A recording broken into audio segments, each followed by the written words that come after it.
Seja bem-vindo a este canal do YouTube, eu sou Pedro Rosa, médico psiquiatra, aqui eu falo sobre o diagnóstico diferencial dos transtornos mentais, eu falo sobre o modelo dimensional, uma nova maneira de enxergar a psicopatologia, que é muito além das restrições categoriais que a gente tem hoje no DSM e na CID, e a ideia aqui é organizar para você, apresentar essa psicopatologia para que ela seja mais útil na sua prática clínica, para que você possa ter novas ferramentas, novos instrumentos para melhorar a sua prática clínica. Afinal de contas, o nosso objetivo é sempre oferecer para os nossos pacientes um tratamento melhor, um diagnóstico com maior acurácia. Este aqui é o 5º vídeo dessa série sobre diagnóstico diferencial. Eu falei sobre por que o diagnóstico diferencial é importante, por que a gente tem que estudar caso clínico, como é que a gente lida com caso complexo. Eu falei sobre o diagnóstico diferencial de depressão e transtorno bipolar.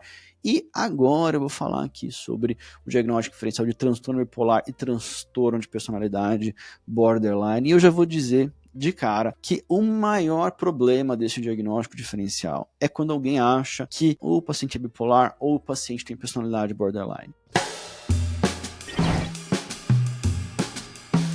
Eu vou citar um número padrão, que eu já citei no outro vídeo, mas eu vou explicar um pouco melhor. Existe uma coorte de transtorno de personalidade que foi coordenada pelo John Gunderson, uma pessoa fundamental para a descrição do transtorno de personalidade borderline, tal qual ele é descrito hoje, e fundamental para o desenvolvimento de tratamentos para transtorno de personalidade borderline. E nessa coorte viu-se ao longo do tempo que 30% dos pacientes que têm transtorno de personalidade borderline também têm transtorno bipolar, seja transtorno bipolar tipo 1, seja transtorno bipolar tipo 2. Ou seja, a gente vai precisar estar atentos não somente no momento do diagnóstico, seja na hora que a gente entrevista um paciente pela primeira vez, e eu falei muito sobre isso no vídeo anterior, eu não vou me repetir, como nós precisamos ao longo do tempo estar atentos que surjam no caso clínico manifestações específicas que façam com que a gente precise adicionar, via de regra, o diagnóstico do transtorno bipolar para esse paciente, uma vez que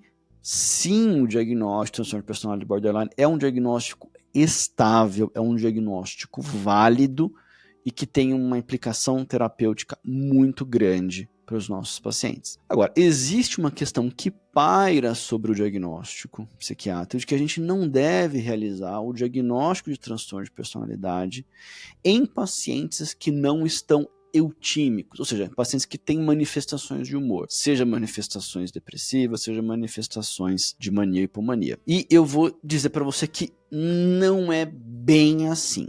Então essa é uma outra questão muito importante sobre esse diagnóstico diferencial. Sim, vai ser muito impróprio realizar o diagnóstico de personalidade em pacientes que estão hipomaníacos ou maníacos, ou em pacientes que estão em graves estados mistos. Agora, lembrando do próprio curso do transtorno bipolar, que os pacientes ficam em mania ou hipomania uma porcentagem muito pequena de tempo, menos que 5% do tempo. A maior parte do tempo as pessoas estão ou deprimidas ou elas estão em eutimia.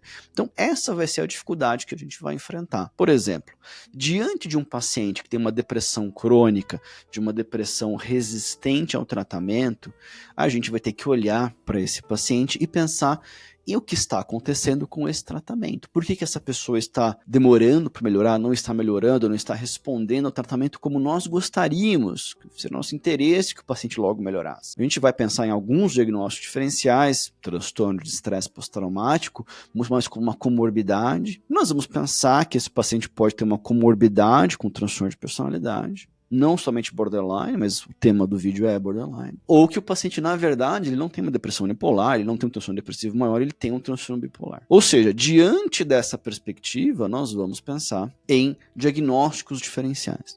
E o diagnóstico diferencial com transtorno de personalidade borderline justamente surge porque é uma depressão que demora a melhorar. É uma hipótese válida. É muito relevante pensar em transtorno de personalidade quando um paciente demora a melhorar de uma depressão. Não temos dúvida disso. A questão vai ser, segundo aquela regra que muitas vezes é falado, que a gente não pode pensar. Mas veja que tem essa regra de que a gente não poderia pensar em transtorno de personalidade nessa circunstância clínica. Mas veja como isso não é muito racional. Por que a gente deve pensar em transtorno de personalidade borderline em um paciente que tem uma depressão resistente ao tratamento? Porque a gente sabe que o transtorno de personalidade confere ao paciente uma resposta menor ao tratamento de depressão. Porque nós sabemos que o transtorno de personalidade confere ao paciente um risco maior de sua depressão não melhorar com os tratamentos habituais. E que, para que melhorasse, esse paciente precisaria de um tratamento específico para transtorno de personalidade, além do tratamento para uma depressão. Precisaria de um tratamento mais complexo. Ou seja, se ter transtorno de personalidade confere esse risco, não é razoável a gente esperar que o paciente melhore para daí a gente fazer o diagnóstico de transtorno de personalidade, se justamente o transtorno de personalidade dificulta essa melhora. Isso não é exatamente muito racional. Agora, existem algumas características de personalidade que elas são sim instáveis. Essa é uma outra crítica que se faz, que é uma crítica infundada, incoerente com a literatura científica, de que o diagnóstico de transtorno de personalidade borderline não é um diagnóstico estável, que é um diagnóstico que não tem validade, que é algo vago, baseado em conceitos psicanalíticos de décadas atrás. Nada disso é verdade.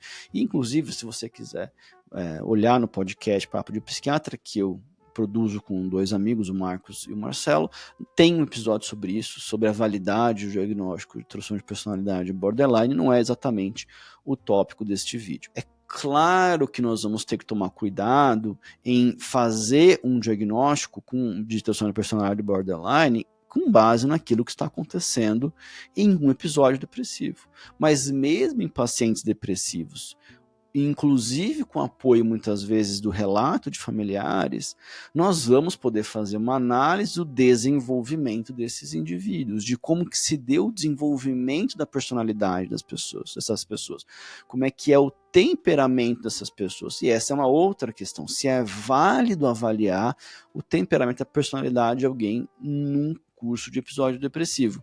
Via de regra, sim. É claro que existem exceções. Pessoas que estão gravemente melancólicas, pessoas que estão com quadros de depressão com fenômenos psicóticos, isso pode ser muito difícil.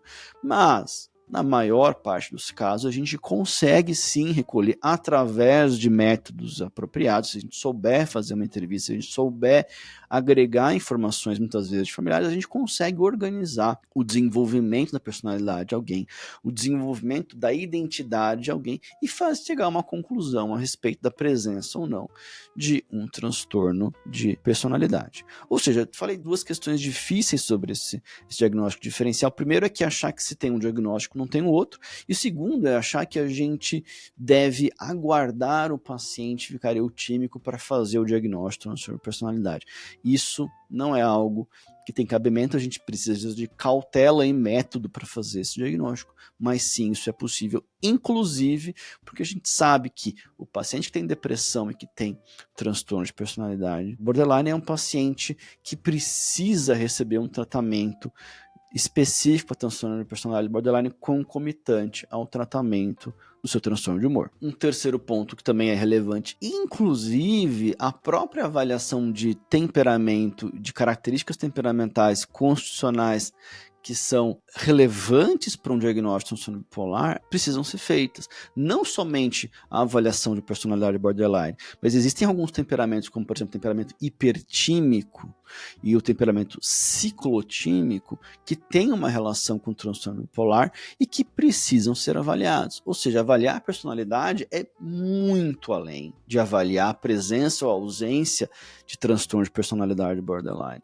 E todo esse conhecimento de como é que a gente avalia uma personalidade de maneira válida, muito além das categorias do DSM, muito além de personalidade evitativa, personalidade narcisista, tal qual descrito por DSM, que é uma descrição muito pobre, tal qual o DSM descreve personalidade borderline. Muito além disso, existe hoje uma organização da psicopatologia dimensional, que em grande parte é baseada no modelo dos 5 fatores, que é capaz de descrever a personalidade adaptativa e personalidade mal adaptativa, e que é muito útil para nós na clínica, tanto para a gente entender por que um paciente com uma depressão tem uma depressão resistente ao tratamento, por que um paciente teve um desenvolvimento de uma personalidade borderline, e como que esses temperamentos, hipertímico e ciclotímico, servem de substrato para o transtorno bipolar. Ou seja, temos também que uma avaliação abrangente da personalidade de alguém é crucial para ajudar ajudar a gente esse diagnóstico diferencial. E eu falei aqui, portanto, nesse vídeo, desses três elementos. E todos esses elementos vão ser muito bem descritos num curso que eu organizei aqui com um amigo meu, que é o Mauro Medeiros, ele é psiquiatra assim como eu, e nós resolvemos juntar da literatura todo o que a gente conseguiu encontrar sobre o diagnóstico diferencial dos transtornos mentais. E esse curso inclui uma maneira da gente fazer o diagnóstico diferencial muito além do DSM, muito além dessa visão categorial, que ela é uma visão excessivamente simplista para a prática de casos complexos. Como é que a gente lida com esse diagnóstico, esses desafios diagnósticos nesses casos complexos, e vamos usar casos clínicos para descrever esses diagnósticos diferenciais mais importantes: depressão unipolar, com transtorno bipolar, transtorno de personalidade borderline, transtorno bipolar, e personalidade narcisista, com transtorno de personalidade borderline, assim como irritabilidade, cognição social no diagnóstico do espectro autista. Esse é um curso que a gente organiza, que vai ser dado aqui no dia 27 de abril, um curso de um dia inteiro com conteúdo que a gente não encontrou organizado em lugar nenhum. Foi a nossa iniciativa de concatenar da literatura todo esse conteúdo em um curso prático, que certamente vai ajudar profissionais de saúde que trabalham com pessoas que têm transtornos mentais, vai ajudar essas pessoas a terem um diagnóstico com maior acurácia, um diagnóstico mais preciso, porque é isso que os nossos pacientes precisam, é isso que eles merecem. Muito obrigado pela atenção e audiência nesse vídeo. Inscreva-se no canal, ative aqui o sininho para que você possa receber as notificações sempre dos novos vídeos aqui que eu posto no canal. Deixe sua sugestão, crítica, dúvida e até a próxima.